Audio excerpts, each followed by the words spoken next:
This video provides an overview of the CommScope XPND Fiber Panel and highlights the basic installation steps. The CommScope XPND Fiber Panel is a universal modular platform designed for organizing and protecting fiber optic connections.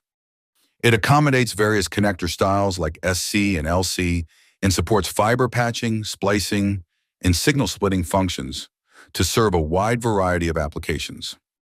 There are 3 panel sizes available: 1 RU, 1.5 RU, and 3 RU heights. Each panel can house up to 4, 6, or 12 cassettes, respectively.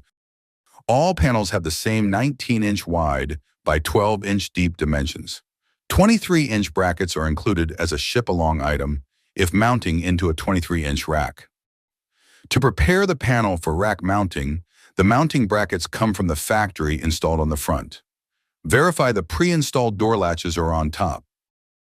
To install the panel into a 19-inch rack or cabinet, use the screws and washers found in the mounting bracket kit to mount the panel to the rack.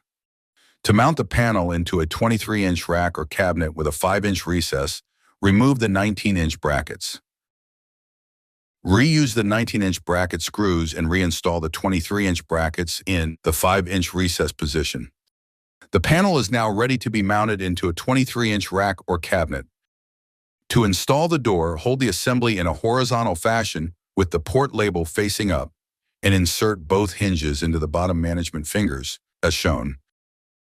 To close, rotate the door upwards until the 2 latches on each side at the top click into place. The same procedure is used to install the door on the rear of the panel. The door is opened by pushing down on the latches at the top, left, and right together and swinging the door open.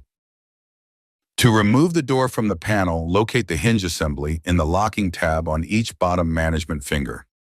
Depress the locking tabs and pull on both sides to remove the door. A separate grounding kit can be installed on the rear right or left side of the panel. The grounding lug mounts vertically or horizontally, as shown. The panel is now ready for cassettes to be installed.